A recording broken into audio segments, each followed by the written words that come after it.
a los romanos en gremios de artes y de oficios. ¿Qué es un gremio? Un gremio es una organización que pertenece al mismo oficio, profesión, que organiza para tres comunes. Muy bien, es el antecedente de un sindicato. El tercer rey fue Tulio Hostilio, que es un enérgico militar y quien crea las normas de la guerra. Después está Anco Marcio, que es el último rey pre-etrusco. Él vence a los sabinos, construye el puerto de Ostia, que hasta la fecha sigue en funcionamiento, crea salinas y construye cárceles. Después, Roma es conquistada por los etruscos y el primer rey etrusco es Tarquino el Antiguo, quien alcanza el trono porque los augures, ¿qué son los augures?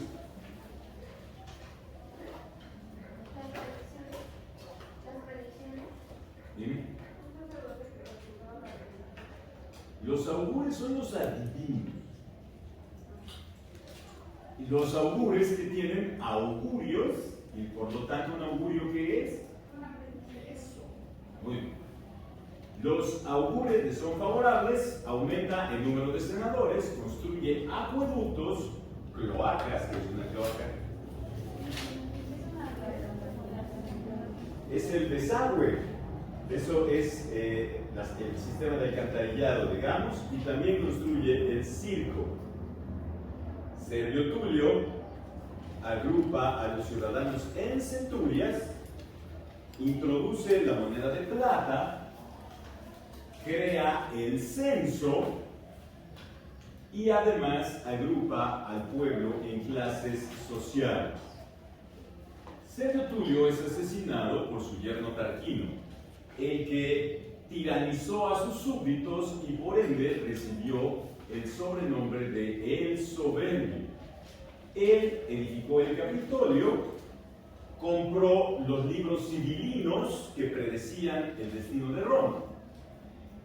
Y dice la leyenda que su hijo violó a Lucrecia, que era hija de un patricio, porque Rómulo dividió al pueblo en patricios y plebeyos.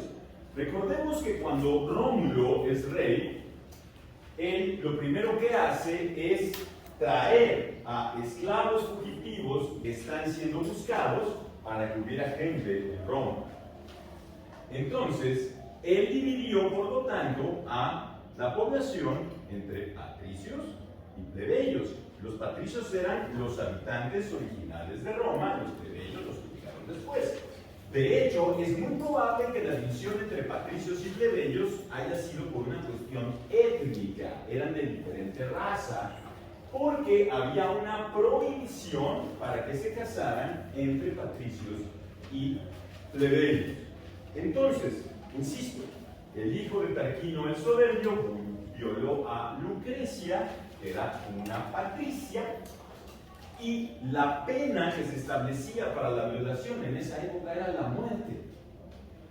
Tarquino no hizo nada en contra de su hijo, lo que provocó que los patricios, 3 patricios, organizaran una revuelta en contra de Tarquino, que era el padre de Lucrecia,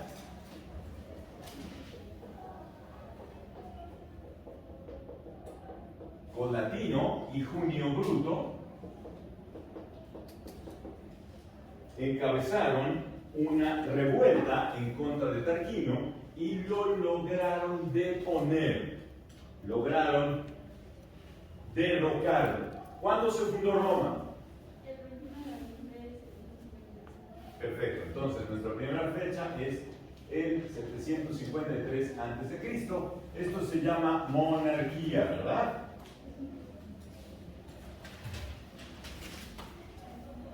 Y la monarquía dura del 753 a.C. al 510. Allí termina, 510 a.C., ¿verdad? Allí termina la monarquía.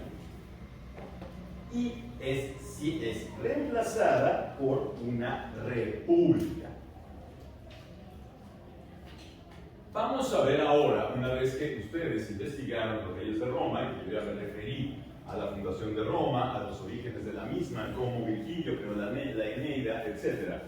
Voy a referirme a las instituciones públicas de la monarquía, es decir, cómo estaba organizada la monarquía para su gobierno.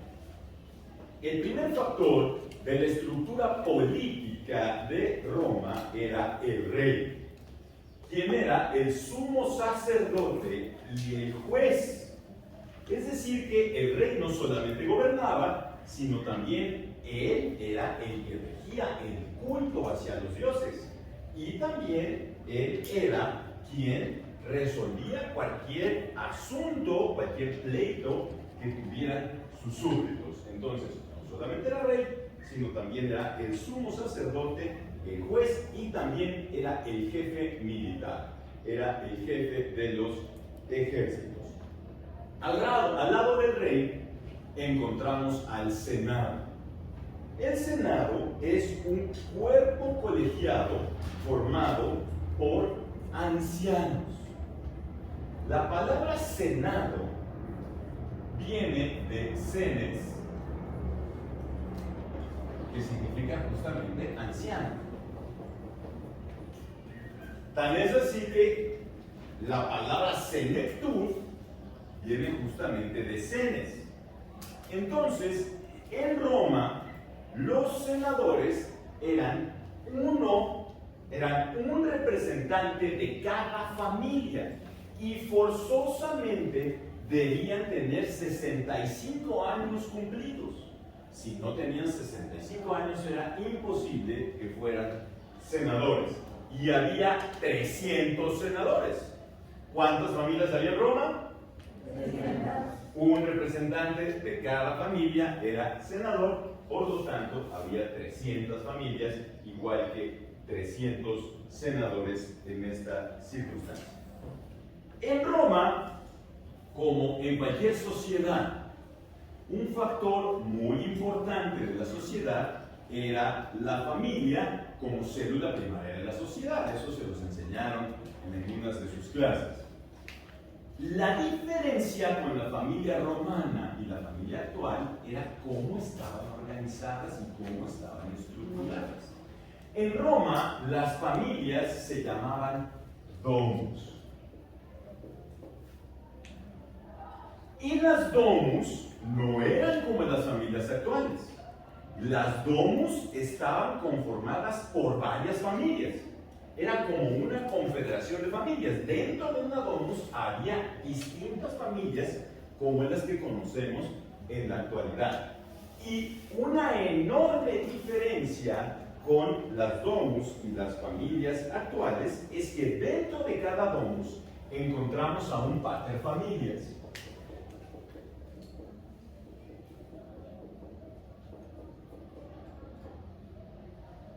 A un pater familias, que es el monarca doméstico, es quien gobierna la domus. Pater familias no significa padre de familia. Eso es una reverenda pendejada, se lo oyen por allí. Pater significa poder. Y familia significa patrimonio doméstico. Entonces, ¿quién es el pater familias? El pater familias es aquella persona que ejerce el poder sobre el patrimonio doméstico. Pero este pater familias no necesariamente tenía que ser padre. Podía ser hasta un recién nacido. El pater familias era quien gobernaba la domus. Y no solamente era un monarca doméstico, sino ejercía un amplísimo poder sobre todos los miembros de su domus, sobre los hijos, sobre los nietos, sobre su esposa, sobre las nueras, sobre los esclavos, sobre todos los que estaban en la domus. Él tenía un poder casi ilimitado. Un poder tan grande tenía el pater familias sobre los miembros de la domus, que incluso tenía una facultad que se llamaba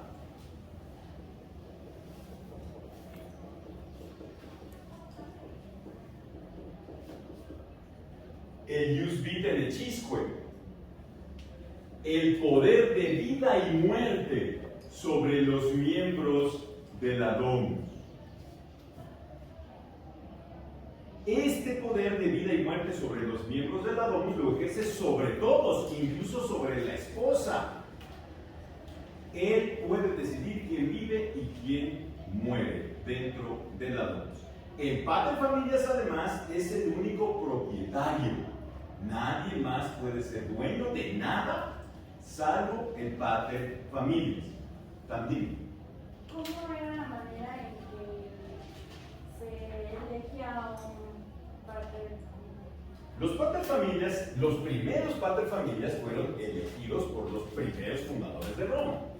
Después, ¿cómo se elegía al paterfamilias? El paterfamilias anterior, a través del testamento, era quien decidía quién iba a ser paterfamilias. Entonces, la principal función del testamento era justamente establecer quién iba a ser el siguiente paterfamilias.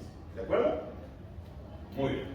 Entonces, pero además de ser el único propietario, el paterfamilias era el sacerdote doméstico. Porque en Roma había religión doméstica. Igual que en la actualidad hay religión doméstica. ¿Cuál es la religión doméstica? Ustedes vienen camino a la facultad y de repente antes de entrar al salón dicen: abuelita, ¿qué es este hijo de la chingada? No me vaya a preguntar. Eso es la religión doméstica.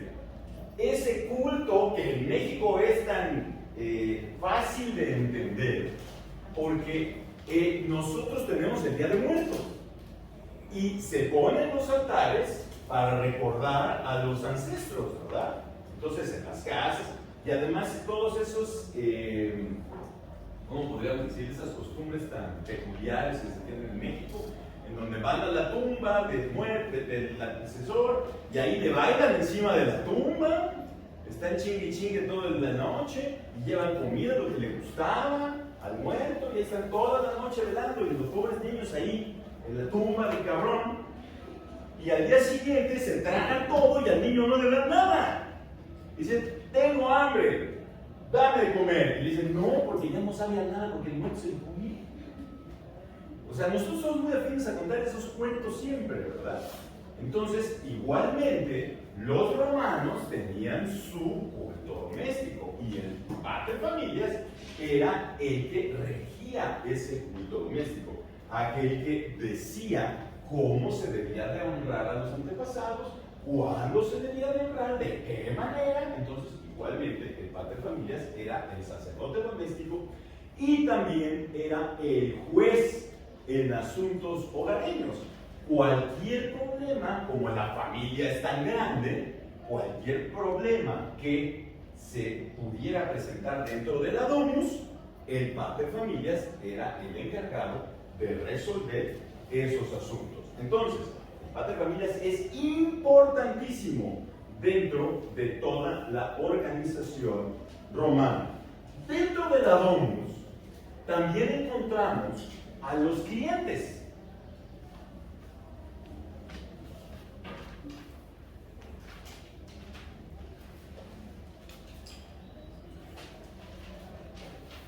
A los clientes.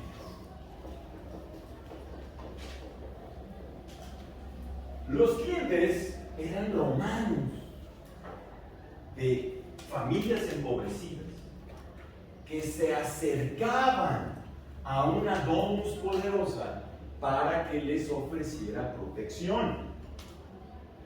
Estos clientes tenían la ayuda del paterfamilias, pero no podían participar en nada de la vida de la domus, solamente estaban allí para que los protegieran. La palabra cliente viene también del latín.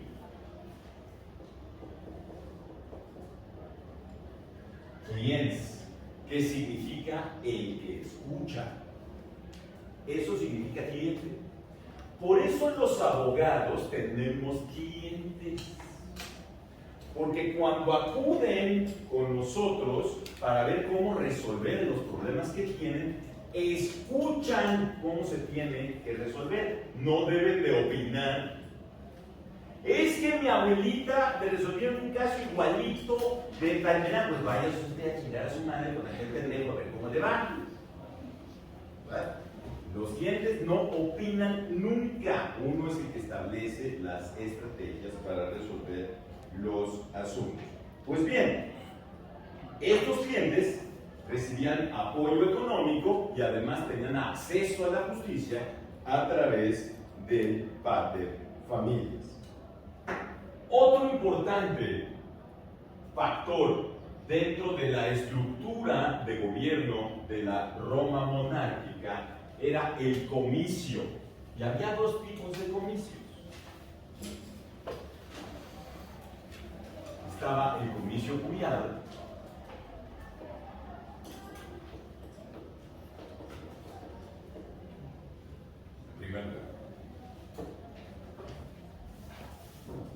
el comicio curiado, que es una estructura conformada únicamente por pater familias. Solamente los pater familias podían participar en este comicio curiado. Y el comicio curiado tenía distintas facultades. Tenía facultades administrativas. ¿Qué quiere decir eso? Decidían acerca de la seguridad pública, decidían acerca del alumbrado, decidían acerca de las calles, de cuestiones que tenían que resolverse por parte de esta comunidad. Y también el comicio curiado elegía al rey. Entre los propios pater familias decidían, a falta del rey, quién seguiría siendo, quién sería el próximo rey.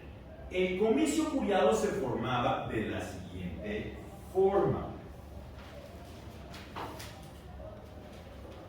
10 pater familias forman una gens.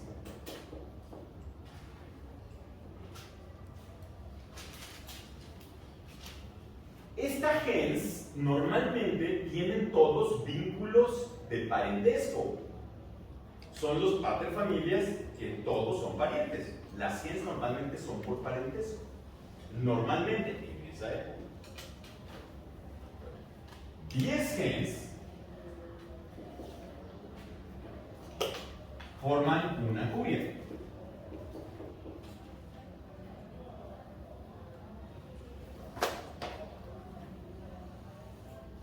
Y 3 curias forman el comicio curiado. Yo sé que ustedes no saben matemáticas, pero sale 300 allí. Bueno, entonces, este comicio curiado también se le conoce como comicio por tribus. De acuerdo a la leyenda también, 3 tribus fundaron Roma. Las tribus que fundaron Roma fueron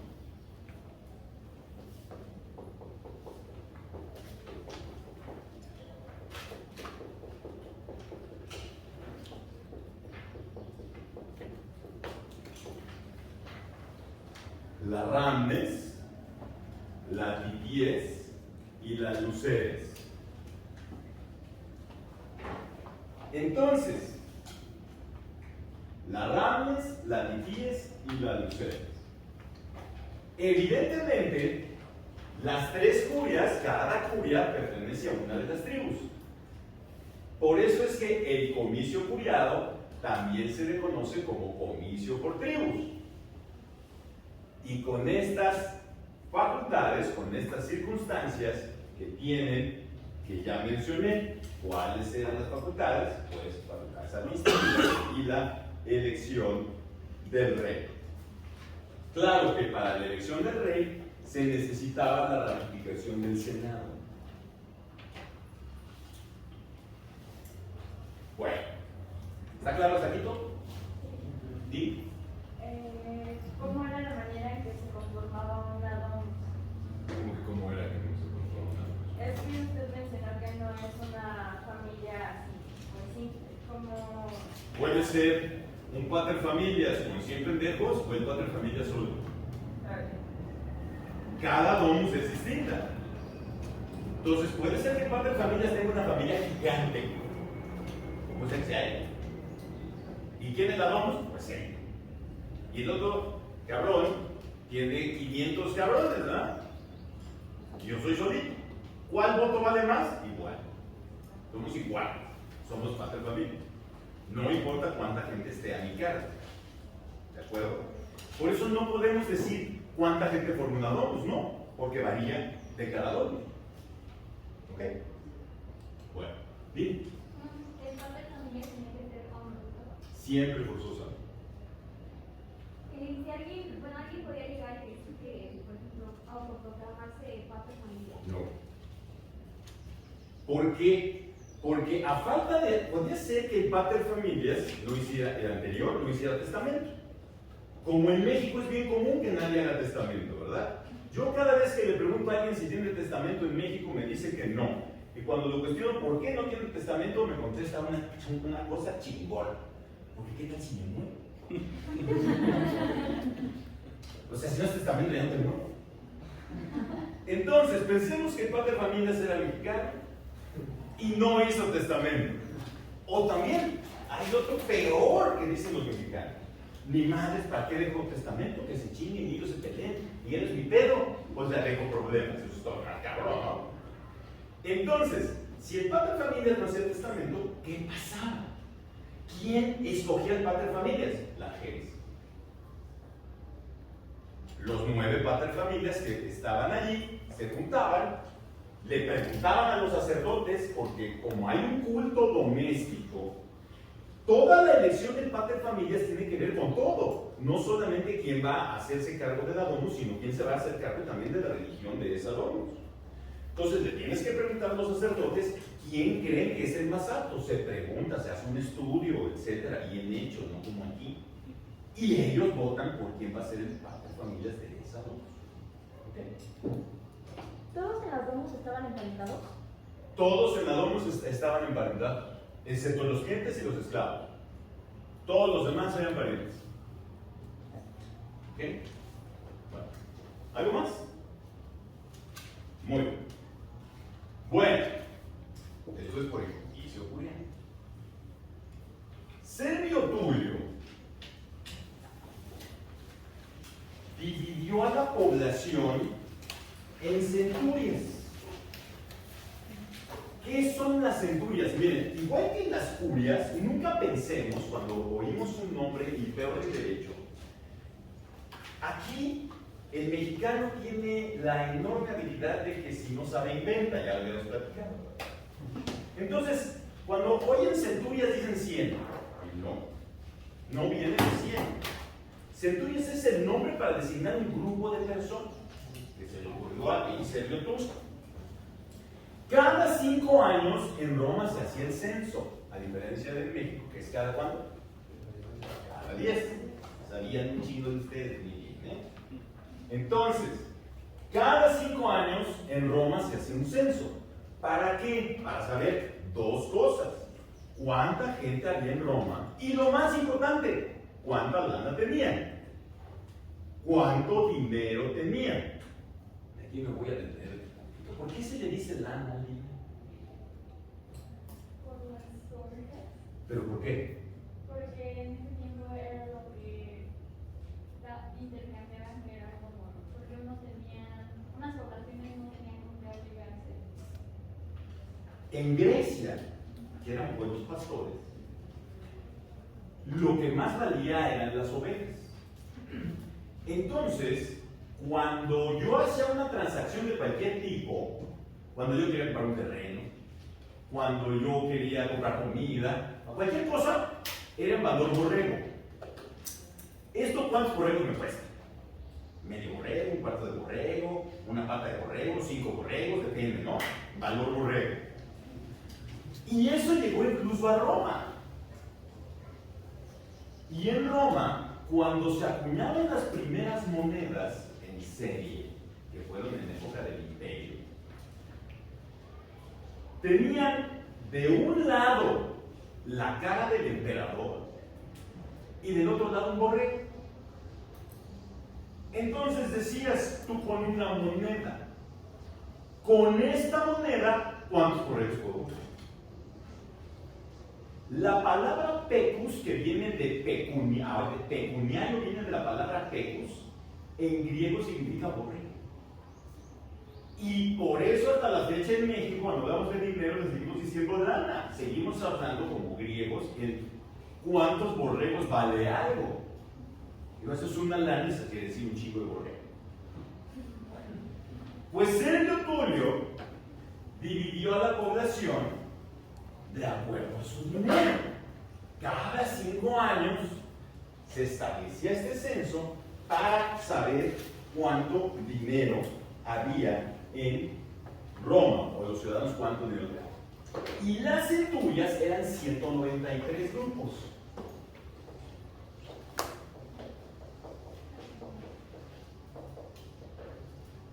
¿Perdón?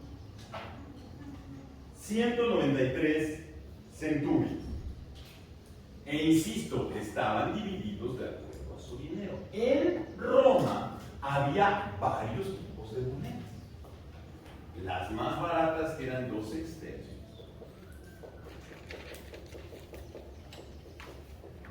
Después estaban los haces. Y por último estaban los denarios, que eran los más caros.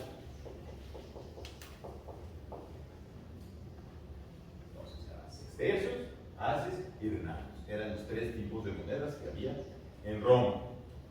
En Egipto, por ejemplo, las monedas más caras, o no eran monedas propiamente, el sistema de compraventa o de intercambio de valores era a través de unos lingotes de distintos materiales. Y los lingotes más caros eran de oro. Y esos lingotes se llamaban talentos. Entonces, una persona muy rica era una persona muy talentosa.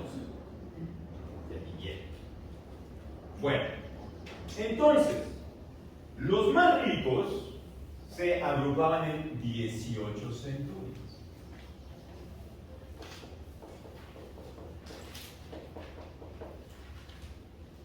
En estas 18 centurias estaban todos los ciudadanos romanos que tuvieran más de 100,000 haces.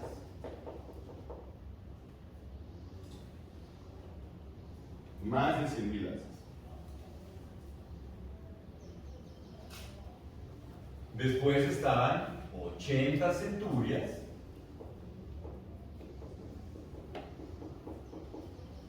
De aquellos que tenían hasta 100,000 haces.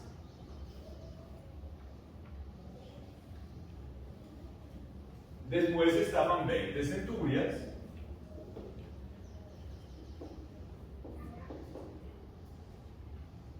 De aquellos que tenían hasta 75,000 haces.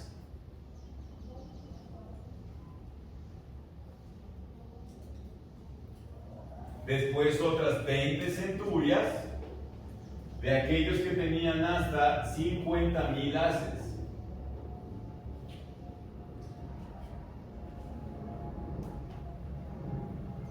Otras 20 centurias de aquellos que tenían hasta 25,000 haces.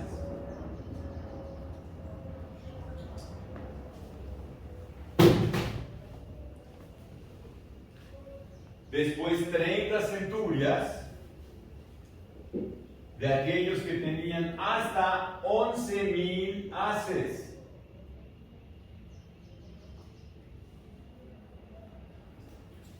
Y por último, 5 centurias de aquellos que tenían menos de 11,000 haces.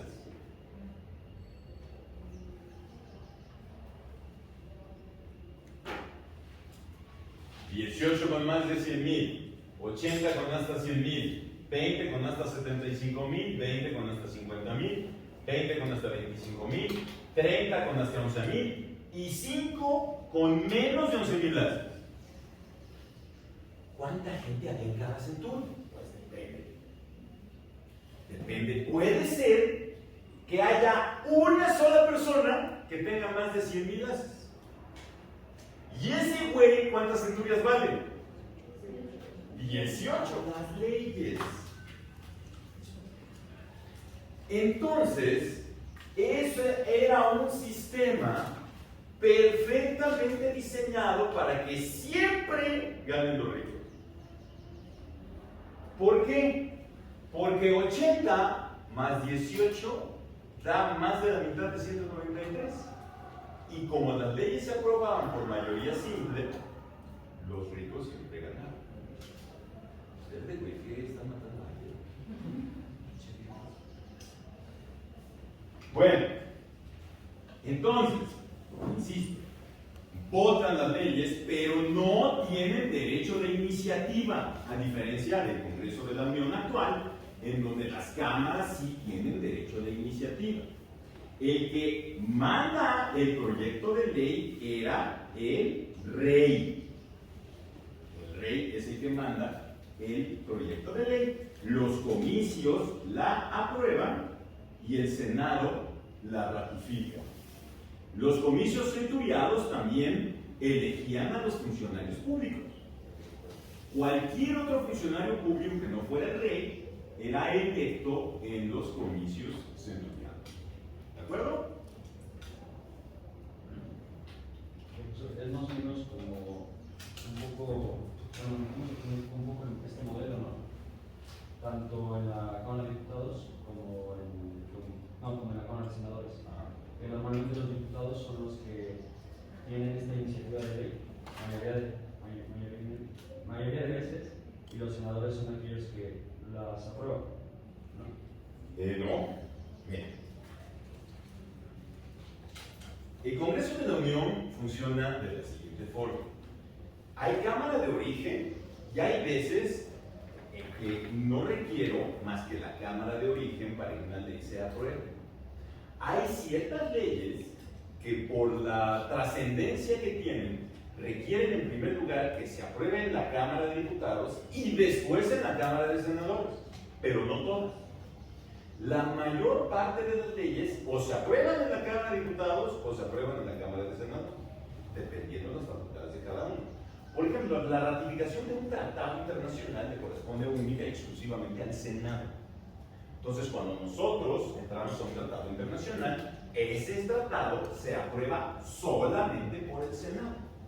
La mayor parte de las leyes, llámese como se llame la pinche ley, tenemos las leyes más absurdas aquí en México. Imagínense una ley del deporte. O sea, como si tuviera ley del deporte vamos a ser bien chingones para el deporte. Aquí todo se arregla con leyes, tenemos las leyes más absurdas del universo. Para todo hay ley. Y cada vez que yo soy diputado es que no hay ley, no es que no hay ley. Entonces, la mayor parte de las leyes se aprueban en la Cámara de Diputados. Pero cuando hay reforma de la Constitución, cuando hay que reformar la Constitución política de la República Mexicana, requieres aparte, primero que se apruebe en la Cámara de Diputados, pero por las 3/4 partes de la Cámara. Y si se aprueba, tiene que pasar al Senado.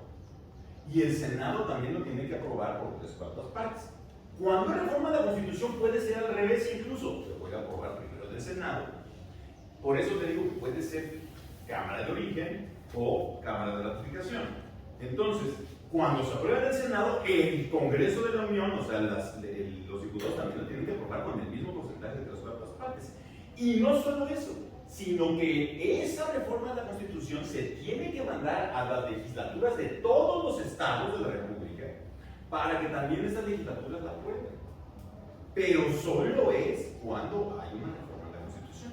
La mayor parte de las leyes o las aprueba solamente la Cámara de Diputados o la Cámara de Senadores. Cada estado también, dentro de las propias constituciones y conforme a la Constitución Federal, cada estado tiene congresos locales.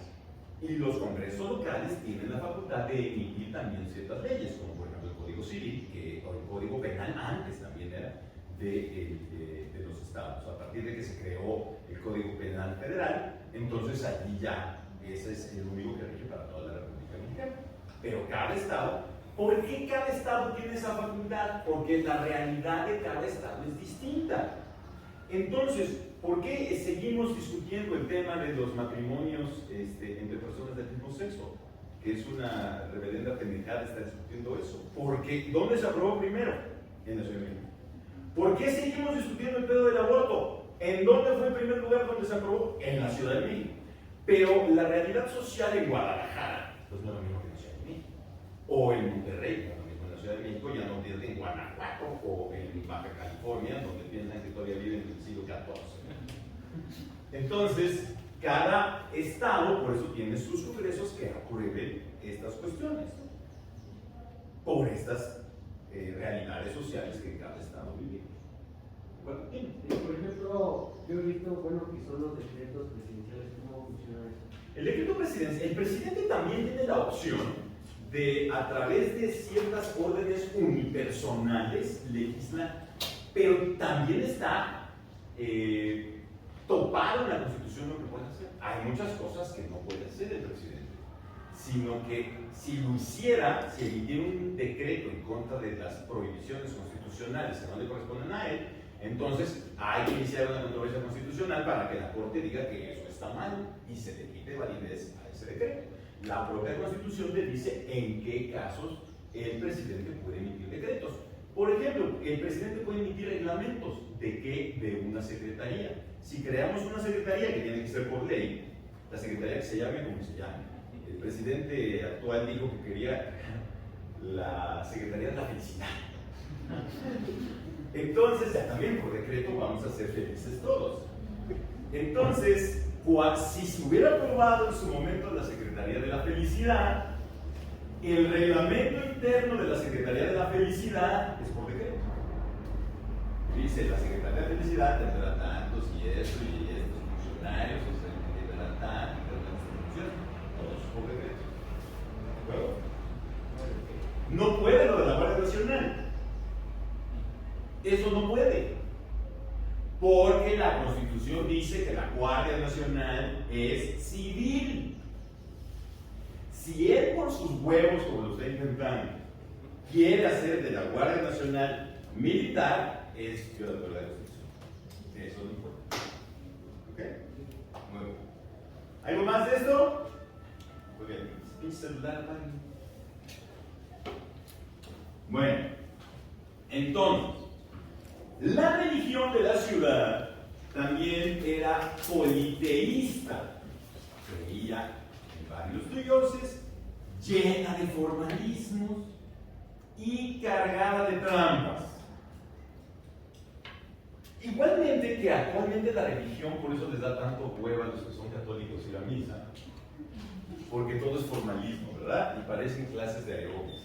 Siéntense, párense, ínquense, caminen, hagan para acá, etc. Y de huevo voy diciendo puras pendejadas que se van a ir al infierno porque piensan en nadie.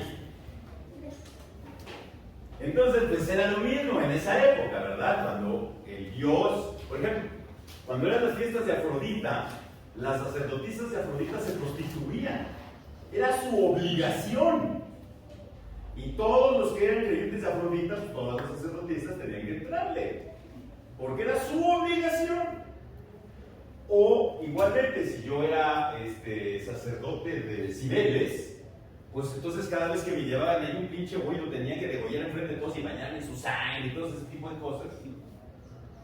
Que pues todos los que son católicos hacen lo mismo cada fin de semana, ritos de sangre, porque van y se chingan una copa de sangre de un cabrón, ¿no? Hasta donde yo entiendo. Ritos de sangre y carne. Me chingo en la carne de un cabrón y su sangre. Es un rito de sangre. Bueno, entonces, pero como cuando hay demasiada formalidad, es decir, cuando hay excesiva reglamentación respecto de algo, se presta para que la gente se le ocurran muchas cosas.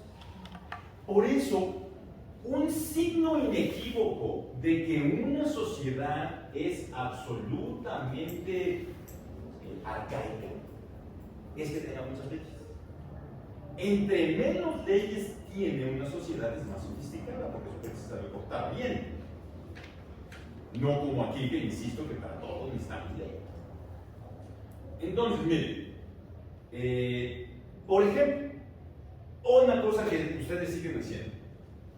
San Juditas Tadeo, por favor, ayúdame a pasar el examen, o a entrar a la universidad, o que fulanita haga caso. Pues lo mismo hacían en esa época, iban con el Dios correspondiente y le decían, oye, yo quiero que este güey me haga caso, o a salir con esta niña. Y entonces, ¿qué hacían los sacerdotes? Que no eran nada pendejos. Los sacerdotes, pues iban a hablar con la muchacha y le decían, oye, este cabrón es buen muchacho, hombre trabajador, se baña una vez al año, etcétera, ¿no? Y entonces, pues hacían que le hiciera caso.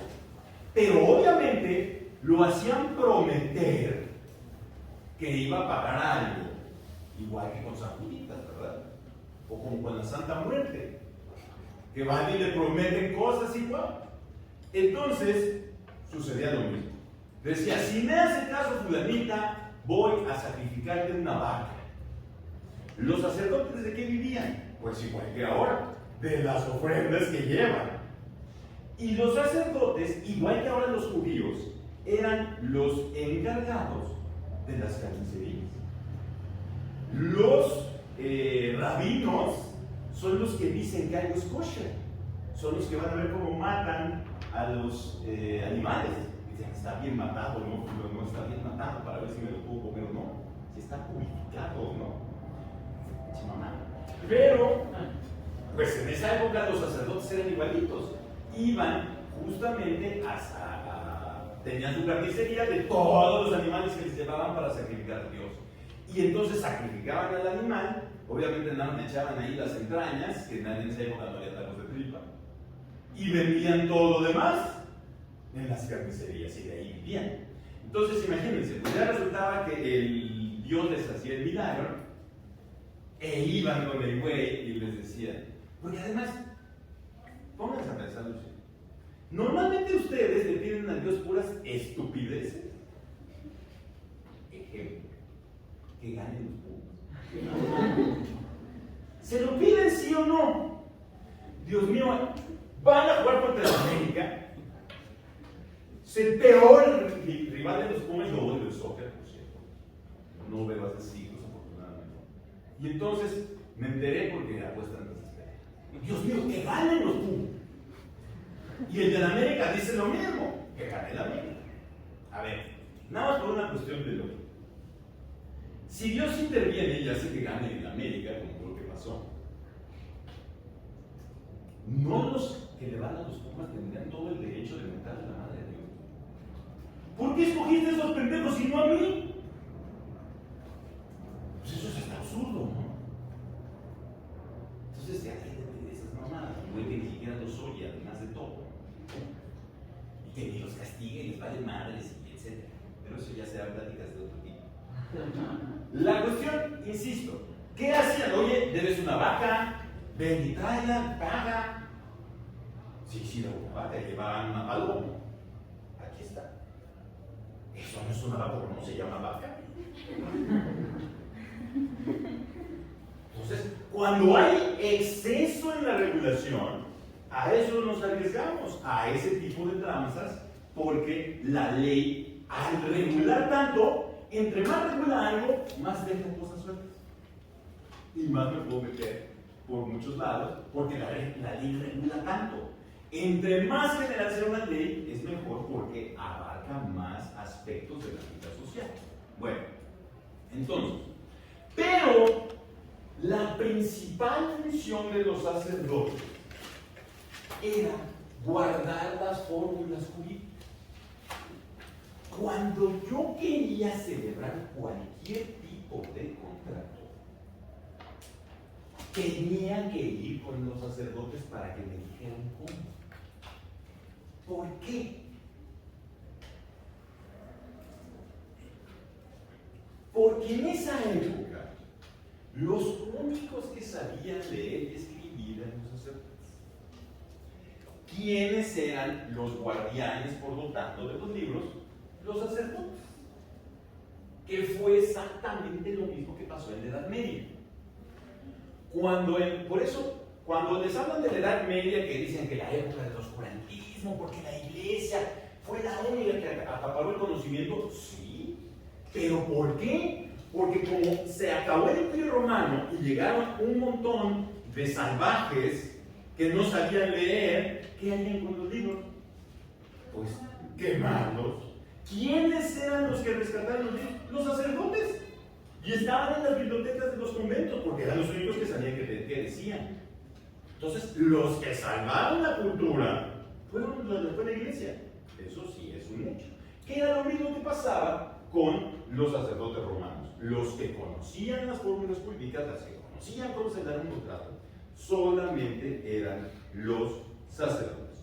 Entonces, así tenemos que en la antigua Roma, sus principales elementos son la domus en primer lugar, la gens, los comicios, tanto el curiado como el centuriado, los sacerdotes, el senado y el rey. Pero todos estos elementos eran de la Roma patricia, al lado de los patricios, vivían los plebeyos. ¿Dudas hasta aquí? La que tuvo la jerarquía va de reyes, hermanos, sacerdotes, No hay jerarquía, yo nunca dije de jerarquía. son de jerarquía. Claro, el rey está hasta arriba, el senado al lado y los comicios después. Al lado del senado. ¿Dudas? Nos vemos la próxima.